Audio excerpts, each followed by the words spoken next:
Hello everyone once again. Today we shall be discussing about how to calculate the current flowing through a circuit network shown below using Kirchhoff voltage law theorem 2. Once again, we shall be discussing how to calculate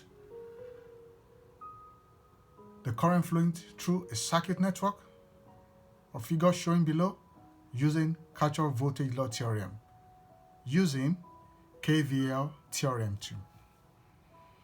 As we have our circuit here, we have voltage input here, 10 volts, 20 voltage input here,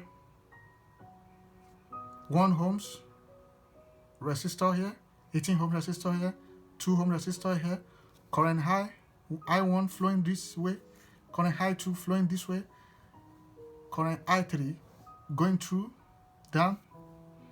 Now, by using the loop system in loop 1 and loop 2 here, we deduce that our I3 equals I2 plus I1. That is, the current flowing in I1 and I2 equals the current flowing out from the node here.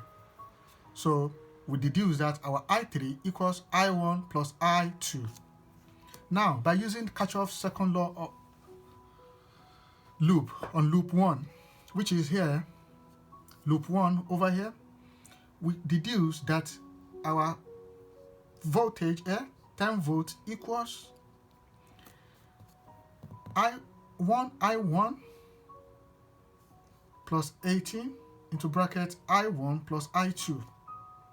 That is the product of the resistance times the current, which is I1 here, plus the product of the resistance with the current flowing downward, passing through the 18 ohms resistor.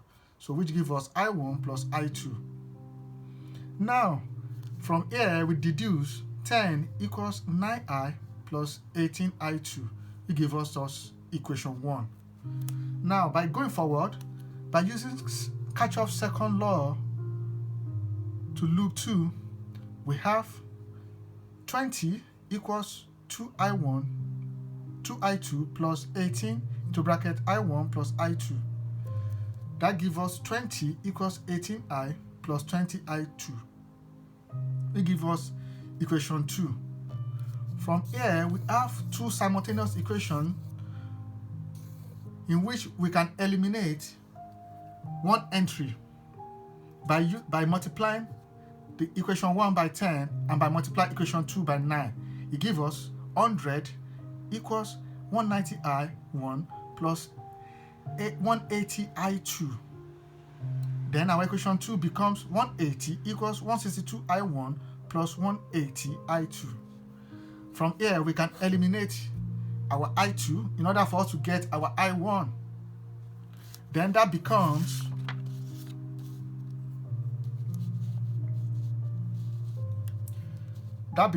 entirely, by subtracting, we deduce that our 80 equals minus 28I. Therefore, our I1 will equals 80 over minus 28, which gives us minus 2.85 amperes, which becomes our I1. So our I1, the current flowing from the first loop, it becomes minus 2.85 amperes. So that's our first current flowing from the first loop that was shown on the first page. Now, by substituting our I1 in equation 1 that we have before, we have 10 equals 19 into bracket minus 2.85 plus 18I2. That gives us that our I2 becomes 3.75 amperes. So this is a current flowing on the second loop. So our I2 is a current flowing through the second loop. Now we have two currents being calculated, which is I1 and I2. Now for us to get our I3, we deduce that the current flowing through 18 ohm resistor becomes I3 equals I1 plus I2. Therefore, our I3 becomes 3.57 minus 2.85, which equals 0.72 amperes.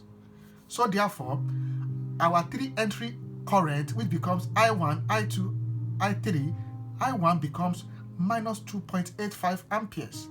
I2 becomes 3.57 amperes. I3 becomes 0.72 amperes. Thank you very much once again.